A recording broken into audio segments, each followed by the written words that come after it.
Benghazi for that matter, or Tripoli.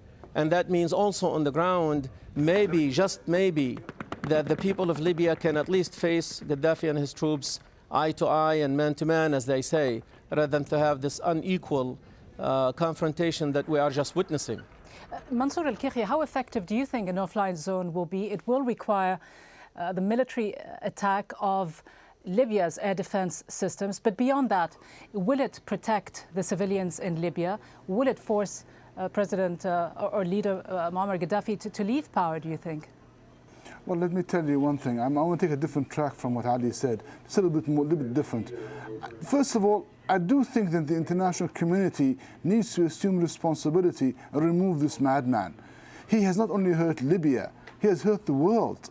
And it's about time that the world stood up for something and said, hey, you cannot do this anymore. Can you imagine if this guy had nuclear weapons, what he would have done? I mean, it isn't only Libyans right now.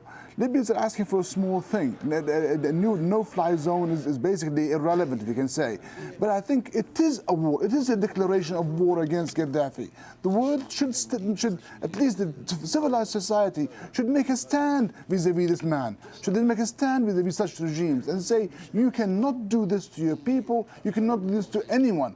And if it needs a no-fly zone, impose a no-fly zone. If it needs supplying the people with weapons, supply them with weapons. But doesn't this complicate perhaps the situation? There has to be a very clear imposition of this no-fly zone by Western powers and others, does it not risk undermining the nationalist domestic nature of this uprising? I don't think it will. I think for those people who are dying down there, they don't really care where that help is coming from, and for most Libyans as well. Libyans want to see they're at the end of this man. And the imposition of no-fly zone will not make a slightest bit of difference to somebody who's having a son or a daughter killed. Henry Schuler, you met Muammar Gaddafi. You sat down with him for a couple of hours back in the 1980s. He's made it quite clear time and again that he has no official position to step down from. And he's also said that he will fight in Libya until the last bit of blood. Do you have any doubt that he will do just that? Do you think that there is truth to the fact that he may cut a deal with the opposition and flee the country? That's up to the opposition to decide, not to the United States or Britain or the rest of the world community.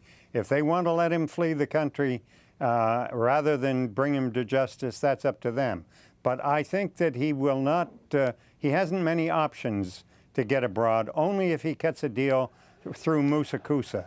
And that's the last possible thing that the Libyan people, the Libyan Democrats want to happen. So I think that there are a great many things that we can be doing short of a no-fly zone. While the debate is going on over the no-fly zone, we should certainly recognize the regime that has been established in Benghazi. We should send a high-level emissary to Benghazi to meet with those people, to establish the kinds of communications that are required to establish sharing of intelligence that we are collecting on Gaddafi's troop movements. They should be shared with the Libyan people. We should arrange to disrupt the command and control system of the Gaddafi command. We should disrupt their propaganda broadcasts. We should make sure that the people in Benghazi have secure communications equipment. We should take measures to restore the internet and cell phone, all of which can be done. All of that can be done from well offshore and without having boots on the ground or even planes in the sky. That is going to be a long debate in this country as to whether that's the appropriate and necessary course to pursue. But we've got a great deal more in terms of humanitarian aid that we can send in by a ship now to Benghazi, and this should be pursued first in my judgment. And I think a very critical component is that Musa Kusa, who is conspicuously absent from the no travel restrictions and from the asset freeze, should be quickly added to that so that it becomes clear to the Gaddafi forces and to his opponents that the United States and Britain are not trying to cut a deal, another lousy deal with Musa Kusa. Ibrahim Jibril, we know that the Gulf countries have supported the idea of a no-fly zone. The Arab League will be meeting in a session on Saturday. We know that NATO members, defense ministers, will be also meeting and weighing this option over the next couple of days. How important is it for Arab Muslim countries to put some cover on this, to take the lead, to not give the appearance that this is Western-led? I honestly don't think it makes any difference. At the end of the day, it isn't going to be the Arab countries that will impose it, even though they may participate in it. Secondly, this is also coming very late in the game. We need to move fast, and I cannot overemphasize that.